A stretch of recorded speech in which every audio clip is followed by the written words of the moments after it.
এটা একটু ক্লিয়ার করে দিতে চাই, এটা কিন্তু বাফুফের আয়োজনে কোনো অনুষ্ঠান নয়।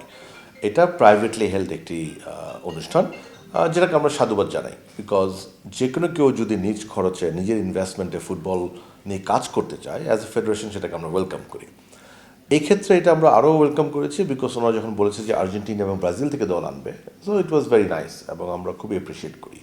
আপনি ঠিকই বলেছেন, এখানে আমাদের সরাসরি কোনো ইনভলভমেন্ট নাই। আমরা একটা টিম দিয়েছি তাদেরকে পার্টিসিপেট করার জন্য। আপনি দেখেন, আমরা কিন্তু কোনো জাতীয় দল দিই নাই, আমরা একটা রাইজিং স্টার নামে একটা টিম প্রিপেয়ার করে তাদেরকে দিয়েছি, because it's a friendly match, exhibition match more so. এর বাইরে আমাদের যেটা দায়িত্ব হচ্ছে মাঠের 90 মিনিটের দায়িত্ব আমাদের, অর্থাৎ 90 মিনিটসের যে ম্যাচ পরিচালনা হবে, সেখানকার রেফারিজ, সেখানকার অফিসিয়ালস, বল বয়, এইটা দায়িত্ব আমাদের। এবং সেটা কিন্তু আপনি দেখেন, ওই 90 মিনিটস নিয়ে কিন্তু কোনো ইস্যু হয় নাই।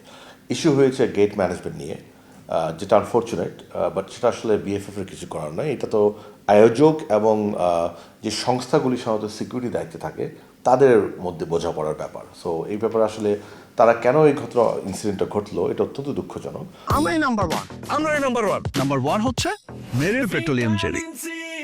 এবং আমি যখন রাতের খবরে দেখি এটা, আমি কিন্তু সাথে সাথে আমার জিএস সাহেবকে ফোন করি, আমি বলি যে এটা কেন হয়েছে দেখেন, এবং তাদেরকে ডাকেন যে why they are not taking enough measures, because এটা তাদের দায়িত্ব।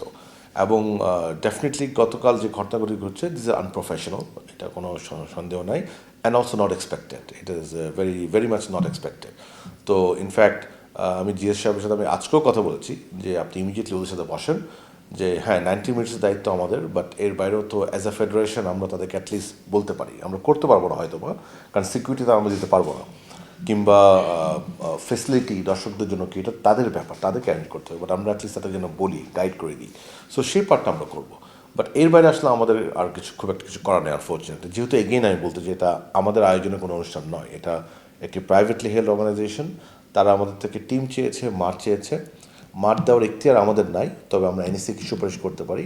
সো সেই হিসেবেই বিএফএফ এবং এনএসি মিলিয়ে তাকে মাঠ দিয়েছে, এবং আমি যতটুকু জানি ন্যাশনাল স্পোর্টস কাউন্সিলের সাথে তাদের একটা ফিনান্সিয়াল আন্ডারস্ট্যান্ডিং হয়েছে, যে কত টাকা দিবে, কত স্পন্সর রেজ করবে, তার কত পার্সেন্ট দিবে, টিকিট থেকে কতটুকু তাদের সাথে শেয়ার করবে, এটা তাদের ব্যাপার, আমি ডিটেলতে জানি না, বাট সেই আন্ডারস্ট্যান্ডিংটা হয়েছে। সো এই ক্ষেত্রে এতটুকু আমি বলতে পারি আপাতত।